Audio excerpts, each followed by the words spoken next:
اعوذ باللہ من الشیطان الرجیم بسم اللہ الرحمن الرحیم۔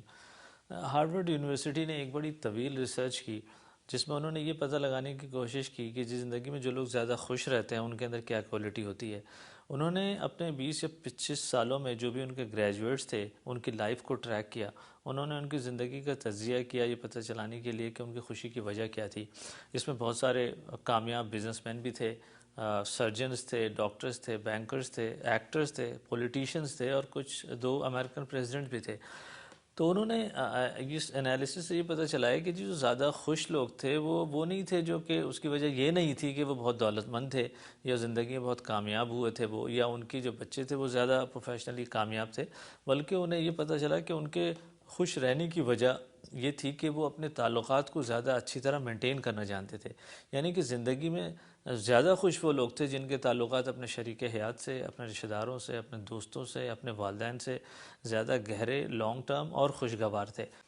میں یہ دیکھتا ہوں کہ ہمارے معاشرے میں جو تعلقات میں خرابی کی سب سے بڑی وجہ ہوتی ہے وہ بدگمانی ہوتی ہے، ایک دوسرے پہ شک کرنا۔ ہم ایک دوسرے پہ شک کرتے ہیں، ایک دوسرے پہ بھروسہ نہیں کرتے، ایک دوسرے پہ یقین نہیں کرتے۔ میں ایک رشتہ دار خاتون کے گھر گیا ہوا تھا تو ان کے پاس کسی دوسری رشتہ دار کے یہاں سے شادی کی دعوت آئی ہوئی تھی۔ انہوں نے کہا میں اس شادی میں شریک نہیں ہونا چاہتی۔ میں نے کہا انہوں نے تو بہت محبت سے آپ کو یہ کارڈ بھیجا ہے شادی کا، آپ کو شریک ہونا چاہیے۔ انہوں نے کہا نہیں، مجھے ایسا لگتا ہے کہ شاید وہ نہیں چاہتے کہ ہم میں اس شادی میں شریک ہوں۔ میں نے کہا نہیں، انہوں نے تو آپ کو ٹیلی فون کر کے بھی مدعو کیا ہے اس بارے میں۔ انہوں نے کہا نہیں، مجھے بس ایسا لگتا ہے کہ شاید وہ نہیں چاہتے کہ میں شادی میں شریک ہوں۔ دیکھیں، ہم بہت سارے اس قسم کے بدگمانی پیدا کر لیتے ہیں، بہت ساری دل میں ایسی باتیں اسیوم کر لیتے ہیں جس کی کوئی بیسس نہیں ہوتی، اور اس کے بعد پھر تعلقات منقطع کر لیتے ہیں، اور اس کے بعد باقی کام شیطان کر دیتا ہے ہمارے دلوں میں شکوک و شبہات پیدا کر کے۔ دیکھیں، اسی ریسرچ کے اندر یہ بات بھی پتہ چلی کہ جو لوگ تعلقات زیادہ اچھا مینٹین نہیں کرتے وہ زیادہ خوش نہیں رہتے، ان کی عمریں کم ہوتی ہیں، ان کو بیماریاں جلدی لگنا شروع ہو جاتی ہیں، ان کی دماغی صحت بھی جلدی ڈیٹیریوریٹ ہونا شروع ہو جاتی ہے۔ اور دیکھیں، اسی حوالے سے حضور صلی اللہ علیہ وسلم کی اس حدیث کو ہمیں نہیں بھولنا چاہیے۔ حضور صلی اللہ علیہ وآلہ وسلم فرماتے ہیں کہ جو لوگ چاہتے ہیں کہ ان کے رزق میں برکت ہو اور ان کی عمر میں اضافہ ہو تو انہیں صلہ رحمی کرنی چاہیے۔ ایک دفعہ حضرت اسامہ ایک جنگ سے واپس آ رہے تھے تو ایک مشرک کافر جو ہے وہ ان کی پکڑ میں آ گیا، تو انہوں نے فوراً اپنی تلوار نکالی اسے ختم کرنے کے لیے، لیکن اس کافر نے فوراً ہی کلمہ پڑھ دیا۔ حضرت اسامہ نے سمجھا کہ جی اس نے اپنی جان بچانے کے لیے صرف یہ کلمہ پڑھا ہے، تو انہوں نے اس کو قتل کر دیا۔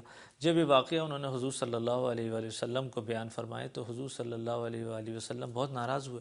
انہوں نے کہا اسامہ، کیا تم نے اس کا دل چیر کر دیکھا تھا؟ کیا ہو سکتا ہے کہ وہ اس نے دل سے کلمہ پڑھا ہو؟ حضرت اسامہ فرماتے ہیں کہ مجھے اس دن ایسا لگا کہ کاش میں اس سے پہلے مسلمان نہ ہوا ہوتا۔ دیکھیں، اسی طرح بعض اوقات ہمارے ایکشنز، ہمارے رویے، ہماری باتیں ایسی ہوتی ہیں جو دوسروں کے دلوں میں شک پیدا کر دیتی ہیں کہ شاید ہم ان کا اچھا نہیں چاہتے یا ہم انہیں کچھ نقصان پہنچانا چاہ رہے ہیں۔ ہمیں جب بھی ایسا ہو کہ ہمارے ایکشن سے یا ہمارے رویوں سے، ہماری باتوں سے کسی کے دل میں کچھ شک پیدا ہوا ہے تو ہمیں اسے دور کرنے کی کوشش کرنی چاہیے۔ اور اس سلسلے میں یہ ایک واقعہ بیان کروں گا حضرت ام المومنین حضرت صفیہ رضی اللہ تعالی عنہ کا۔ وہ فرماتی ہیں کہ ایک دفعہ حضور صلی اللہ علیہ وسلم اعتکاف میں بیٹھے تھے اور میں ان سے ملنے گئی۔ کافی دیر ہو گئی رات کو، تو حضور صلی اللہ علیہ وسلم مجھے باہر چھوڑنے کے لیے نکلے میرے گھر تک، تو 2 انصاری اشخاص گزر رہے تھے وہاں سے، تو وہ حضور صلی اللہ علیہ وسلم کو دیکھ کر تیز چلنے لگے۔ حضور صلی اللہ علیہ وسلم نے انہیں اپنی طرف بلایا اور انہوں نے اپنا تعارف کروایا کہ میں محمد صلی اللہ علیہ وسلم ہوں اور یہ میرے ساتھ میری زوجہ ہیں۔ حضور صلی اللہ علیہ وسلم نے پھر انہوں نے کہا کہ دیکھیں، شیطان ہماری رگوں میں خون کی طرح دوڑتا ہے اور میں یہ نہیں چاہتا تھا کہ کوئی آپ کے دلوں میں کوئی ایسی بات پیدا ہو۔ وآخر دعوانا ان الحمد للہ رب العالمین۔